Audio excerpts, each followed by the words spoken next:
Hi everyone, I'd like to thank you all for tuning in today about this press conference regarding the confidential counselings being implemented in Crystal Lake Public Schools, which will include all the schools in Districts 155, Districts 46, and Districts 47.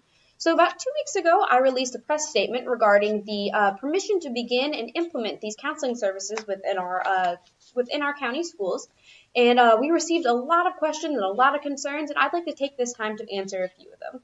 I have the questions printed out on paper for me. However, I did prepare a slide as well, so please forgive me as I reach to change those. Just a little bit about me. My name is Courtney Wallner, and I am the head of the project. And if you have any questions, comments, or concerns regarding this press conference, regarding the press release, or anything else, feel free to reach me at 815-529-4773. So let's begin with the questions. Question number 1. How are the schools in the program going to deal with parents that are against the confidential counseling services? It is to be expected that not every single parent is going to be on board with this, hopefully at first.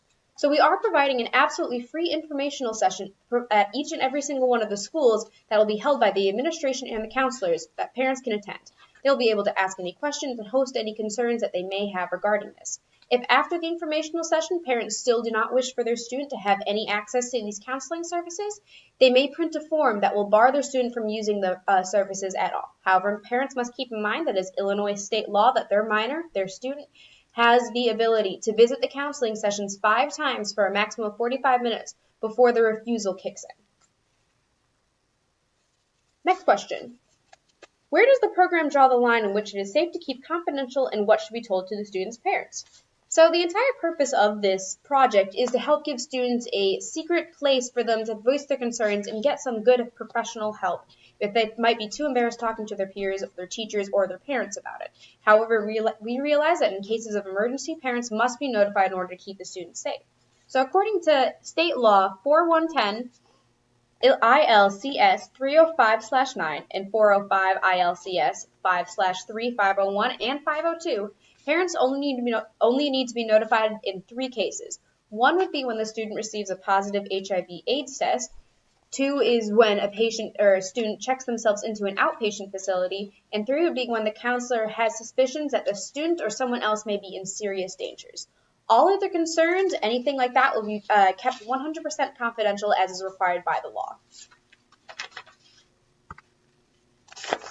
Is there going to be an informative session for concerned parents to learn more about the program? Yes. So each and every single one of the schools that will be hosting and implementing these counseling services will be holding an informational session with the counselors and the administration for parents to attend. Students are also welcome to attend as well. There they can ask any questions, voice any concerns they may have, or anything else like that. Parents are also able to pick up the forms there that will allow their student to visit the counselors as much or as little as they want. Because of state law 405 ILCS 5/3-501, any minor under the age of 17 can only attend 5 sessions, confidential counseling sessions, for 45 minutes before the student parents must be notified of what's going on. So by signing this release, you are agreeing that your student can visit the counseling services as much or as little as they would like.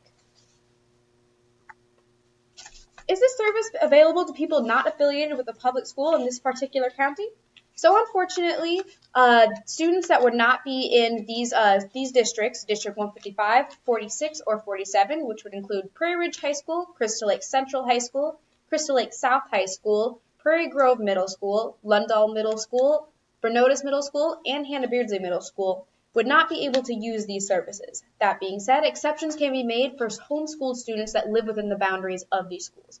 We're hoping, if this project is successful, that we can expand and branch out to further schools in different areas.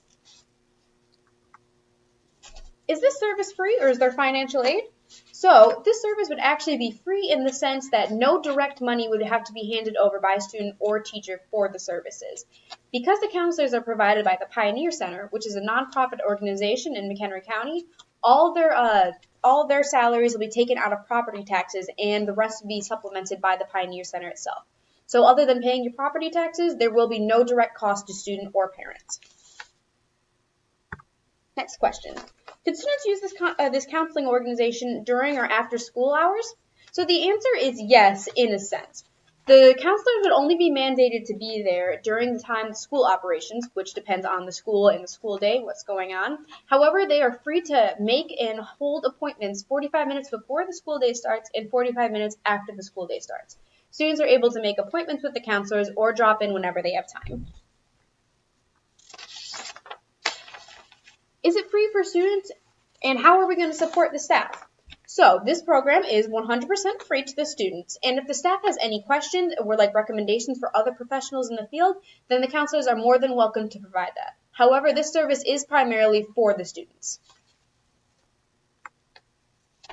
How to manage the service hours for students, because different majors could have different study hours. So I'm assuming this question is regarding students that have busy schedules. In essence, however, this does depend on the individual school, but the concept will remain more or less the same. Every single student will have a lunch period or a free period during their day that they are more than welcome to come and visit the counseling services during. However, if the student does not have any free time during the day, no lunch or free periods or recess or anything like that, with the PE instructor's permission, the student does have permission to leave the gym period and go to a counseling service. However, that student is responsible for making up anything that they miss and their grade that will be reflected with that class. Therapists and psychiatrists are expensive. How are we going to pay for them? So like I said, the counselors are not employees of the school, and therefore we will not be paying anything directly to them. The Pioneer Center will be supplementing most of the pay, and then our property taxes will be paying the rest. What kinds of activities will help these people suffering from mental illness? So the activities that will be used will be personal to each student depending on their case and depending on their needs. However, each of our counselors is board certified by the APA, and all the tactics that they use, all the techniques that they use, have been scientifically backed and proven. Some of these activities would include observing, asking questions, reflecting, developments of empathy, and self-disclosure. However, keep in mind that every single student is different and their counseling needs will be different as well. And finally, what is your plan to rehabilitate these people so they can have functioning lives? So the services being implemented aren't necessarily for rehabilitation. Rehabilitation is beyond the scope provided by these counselors. However, if a student does need help in rehabilitation, we will be able to provide help in getting those students those services. That being said, the goal of these services is to help adolescents navigate the land between being not quite a kid and not quite an adult. It's a scary time, and it can be a very, very lonely time as well. So this program will not only help destigmatize mental illness within the community, but it'll also help students recognize the signs in themselves, their friends, or their loved ones. We hope that we can build confidence and self-assurance in the students by giving them a helping hand and then giving them the tools that they need to grow a healthy and successful life. Thanks for tuning in, and like I said, if you have any questions, feel free to contact me.